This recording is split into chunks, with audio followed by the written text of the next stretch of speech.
అందరికీ hi, welcome to my channel. నేను మీ ప్రవీణ.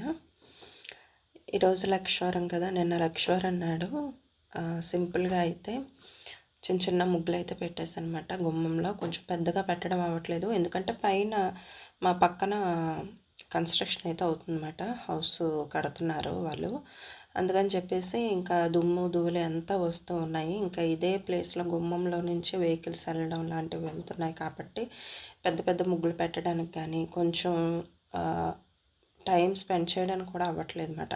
ముగ్గు పెట్టడానికి ఏవైనా మామూలుగా చిన్న చిన్న డిజైన్స్ వేద్దామన్నా ఇంకా వెంటనే చెరిగిపోతున్నాయి కదా అని చెప్పేసి ఇంకా వేయట్లేదు. అందుకని చిన్నగా ముగ్గు అనేది, గీతల ముగ్గు అనేది పెట్టేసి ఇంకా పూజకి అయితే పువ్వులు అవన్నీ కూడాను తీసేసి రెడీ చేస్తున్నా. ఇవి ఎప్పటికప్పుడు పువ్వులు తెంపేసి స్టోర్ చేసుకుంటాను ఒక కవర్లోకి వేసేసి, మామూలుగా నందివర్ధనం పువ్వులు చెట్టుకి మన ఇంటి దగ్గర ఉన్న పువ్వులు ఏవైనా సరే ఒక కవర్లోకి వేసేసి ఫ్రిడ్జ్లో స్టోర్ చేసేసుకుంటాను. అదే బయట నుంచి తెచ్చిన పువ్వులు అయితే మాత్రం ఒక బాక్స్లోకి టిష్యూ పేపర్స్ వేసేసి ఆ పువ్వులని పెడుతూ ఉంటాను. చామంతులు, గులాబీలు, పెద్ద పెద్ద పువ్వులు ఉంటాయి కదా, అలాంటివి. లేదు అనుకుంటే ఇలాంటి చిన్న చిన్న శంకు మొక్కలు లాంటివి, శంకు పువ్వులు కానీ, లేదు అనుకుంటే నందివర్ధనం చిన్న చిన్నవి మన మేడ మీద కానీ కిందన కానీ నేల మీద వేసిన పువ్వుల మొక్కలు ఉంటాయి కదా, ఆ పువ్వులు అయితే మాత్రం ఒక కవర్లోకి వేసేస్తాను అనమాట. అన్నీ కూడా తీసేసి ఇంకా వేసేస్తున్నాను ఎర్లీ మార్నింగ్. ఇలా మొత్తం పువ్వులన్నీ కూడా తెంపేసి ఒక కవర్లోకి వేసేసి ఇంకా ఫ్రిడ్జ్లో అయితే స్టోర్ చేసేద్దాము అనేసి ముందు రోజు కొన్ని తెంపాను, అలాగే నిన్న ఉదయాన్నే కూడా కొన్ని తెంపేశాను. ఇలా తీసేసి ఇంకా ఒక బాక్స్లోకి వేసేసుకుంటున్నాను. ఒక బాక్స్లో వేసేసుకొని ఇంకా అవి స్టోర్ చేయడానికి అవ్వదు, ఎందుకంటే అప్పుడే ఇంకా దీపం పెట్టేస్తాను, వాడేస్తాను. తులసి కోట దగ్గర కూడా పెట్టేయాలని చెప్పేసి అవి అయితే సపరేట్ పెట్టేస్తాను. ముందు రోజు తెంపిన పువ్వులు ఉంటాయి కదా, అవి అయితే ఒక కవర్లోకి పెట్టేసి ఫ్రిడ్జ్లో స్టోర్ చేస్తాను అనమాట. అవి ఇవి కలిపి కొంచెం ఎక్కువగానే వచ్చాయి పువ్వులన్నీ. ఒక్కొక్కసారి నాకు బయటికి వెళ్ళి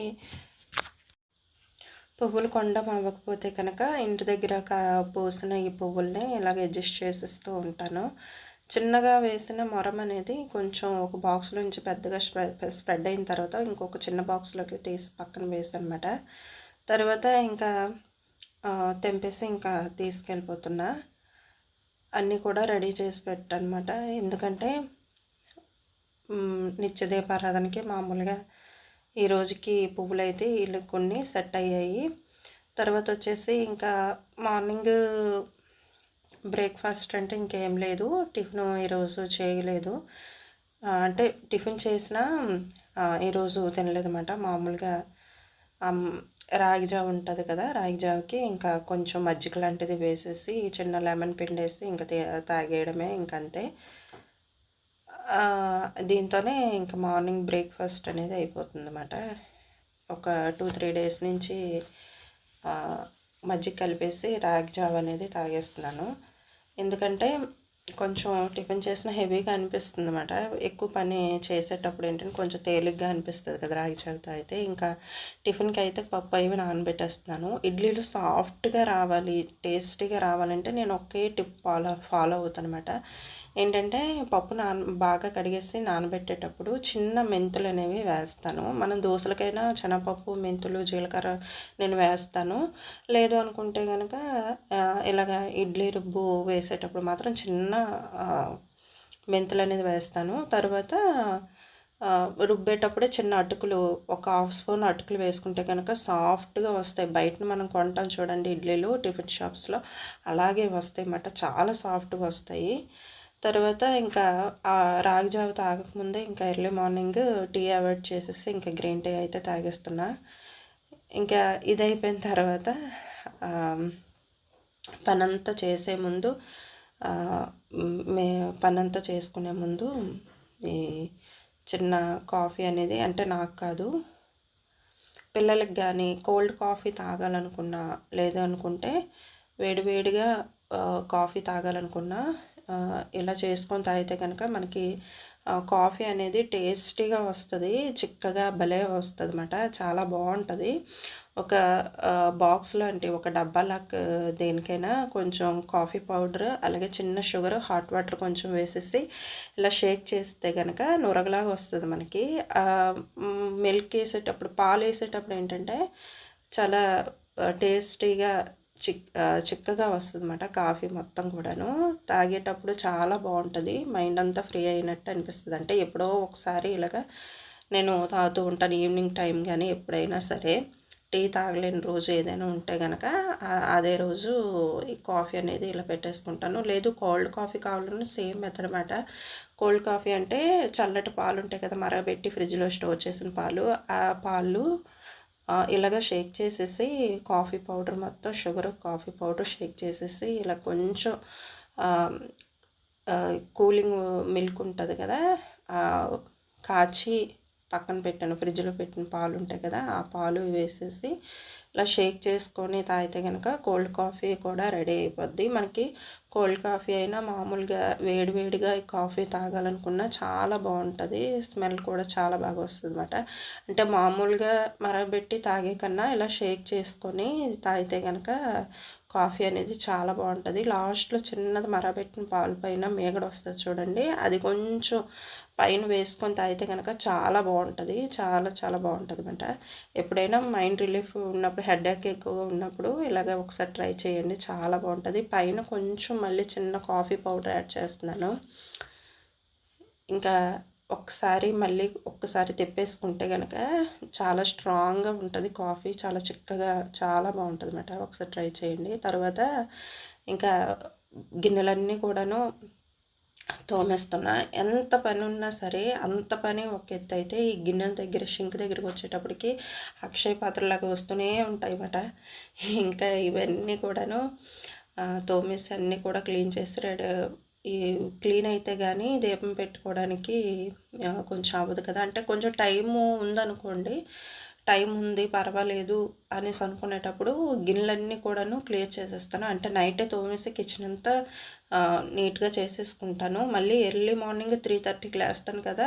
3:30కి లేసిన తర్వాత ఈ క్యారేజ్‌లు, టిఫిన్‌లు, ఈ రాగి జావ, వేడి నీళ్ళు, అలాగే పాలు మరగబెట్టి ఇంకా చాలా వరకు వంటలు అవుతూనే ఉంటాయన్నమాట. ఇంకా అయ్యేటప్పుడు ఏంటంటే పడుతూనే ఉంటాయి షింక్‌లోని. ఆ పడేటప్పుడు ఇంకా ఒక్కొక్కటి అప్పటికప్పుడే క్లీన్ చేసేసుకుంటూ ఉంటాను. ఒక్కోసారి వంట అయ్యేటప్పుడు క్లీన్ చేయడము అవ్వకపోతే గనక గిన్నెలన్నీ కూడా స్టోర్ అయిపోతాయన్నమాట. ఇం ఇంకా 3 పూటలకి 3 పూటలు పడుతూనే ఉంటాయి. ఒక్కొక్కసారి 2 పూటలైనా, ఒక్కొక్కసారి 3 పూటలు కూడా పడుతూనే ఉంటాయి గిన్నెలు. తోముతున్న కొలది వస్తూనే ఉంటాయి. ఎందుకు ఇన్ని గిన్నెలు అవుతాయని కూడా మనం చెప్పలేము. అలాగా చేస్తూనే ఉండాలన్నమాట. ఒకవేళ పూజ చేసుకునేటప్పుడు ముందు దీపం పెట్టుకునేటప్పుడు కొంచెం టైం ఉందనుకుంటే గనక కిచెన్ త్వరగా క్లీన్ చేసుకోవడానికే ట్రై చేస్తాను. తర్వాత దీపం పెట్టుకునేటప్పుడు మనసంతా కొంచెం ప్రశాంతంగా ఉండి మిగతా పనులు కూడా ఫాస్ట్‌గా చేసుకోవడానికి బావుంటది గదా! అందుకని జెప్పేసి ముందైతే గిన్నెలైతే ఎప్పుడు కూడా క్లియర్ అయ్యేలాగా చూసుకుంటానన్నమాట. అది క్లీన్ అయిపోతే గనక మిగతా పనులు ఫాస్ట్‌గా చేసుకోవడానికి బావుంటది. అని చెప్పేసి ఇంకా ఒక్కోటి ఇంకెక్కడ క్లీన్ చేసేస్తున్నా. ఒకవేళ గానీ టైం లేదు, దీపం పెట్టే ముందు టైం లేదు, కొంచెం ఈ మిగతా పనులతోనే సరిపోయింది అలాగా అనుకుంటే గనక ఏం చేస్తానంటే ఇల్లంతా కూడా క్లీన్ చేసేసి, తుడిచేసి వత్తేసిన తర్వాత పూజా రూమ్ కూడా క్లీన్ చేసేసి దీపారాధన అయితే చేసేసుకుంటా. దీపారాధన చేసేసుకున్న తర్వాత టైం లేదు అనుకుంటే గనక దీపారాధన చేసేసిన తర్వాత ఇంకా కిచెన్ దగ్గర అంతా కూడా క్లీనింగ్ మొదలు పెడతానమాట. అంతా అయిపోయిన తర్వాత ఇంకా ఇంతంత ప్రశాంతంగా ఉండదు. ఎందుకంటే గిన్నెలు అక్కడ అంత చిరాగ్గా ఉంటాయన్నమాట. అక్కడ షింక్ దగ్గర గిన్నెలు ఉంటే కనుక గిన్నెలు తోమడానికి ఎక్కడ ఏ ప్లేస్‌లో ఉన్నా సరే ఇంకా పనంతా ఎక్కువగా అనిపించేలాగా ఉంటది. అందుకని చెప్పేసి ఇంకా అంతా గిన్నెలన్నీ కూడా క్లీన్ చేసిన తర్వాత ఇంకా కిచెన్ కూడా క్లీన్ చేసేసి వెంటనే ఇంకా ముగ్గులైతే పెట్టేస్తున్నానమాట.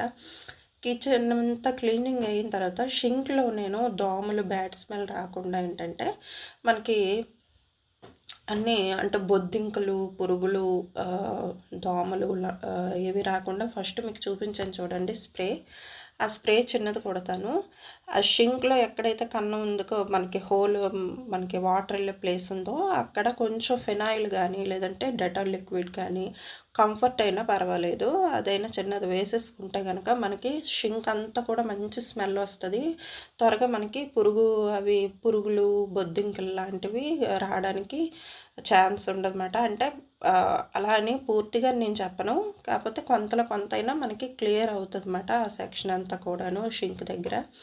అందుకని చెప్పేసి ఎప్పుడు ఏ పూట తోమినా సరే ఆ పూట అంతా కూడాను నేను ఏ టైంలో అయినా సరే, నైట్ అయినా పగలైనా సరే కిచెన్ దగ్గర షింక్లో గిన్నెలన్నీ తోమేసిన తర్వాత అలా అయితే వేసేస్తాను అనమాట లిక్విడ్స్. దానివల్ల ఏంటంటే బ్యాడ్ స్మెల్ అనేది రాదు. అలాగే మనకి వాటర్ వెళ్ళే పైప్ ఉంటుంది కదా, అది కూడా బ్లాక్ అవ్వదన్నమాట, క్లియర్ అవుతుంది ఎప్పటికప్పుడు ఇలా చేసుకోవడం వల్ల. తర్వాత అంతా కిచెన్ అంతా క్లీన్ చేసేసి ఇలాగా ముగ్గులన్నీ పెట్టేసిన తర్వాత ఇంకా స్టవ్ కింద కూడా మీరు ముగ్గు పెడతారంటే పెడతాను, కంపల్సరీ పెడతాను. ఎందుకంటే మనకి పొయ్యి అనేది లక్ష్మీదేవి స్వరూపం కాబట్టి కంపల్సరీ నేను ఎక్కువగా కిచెన్ అనేది నీట్గా ఉండేలా చూసుకుంటాను. ఇంకా ఈవినింగ్ టిఫిన్కి అయితే కొబ్బరి చట్నీ ఇలా పప్పు వేసి కొబ్బరి చట్నీకి రెడీ చేస్తున్నా. తర్వాత ఇడ్లీ రుబ్బు అనేది వేసేసాను. పప్పు నానబెట్టాను కదా, పప్పు రుబ్బేటప్పుడే చిన్న అటుకులు కూడా హాఫ్ స్పూన్ వేసుకుంటే ఇడ్లీలు సాఫ్ట్గా చాలా మెత్తగా దూదిలా వస్తాయన్నమాట. ఒకసారి ట్రై చేయండి.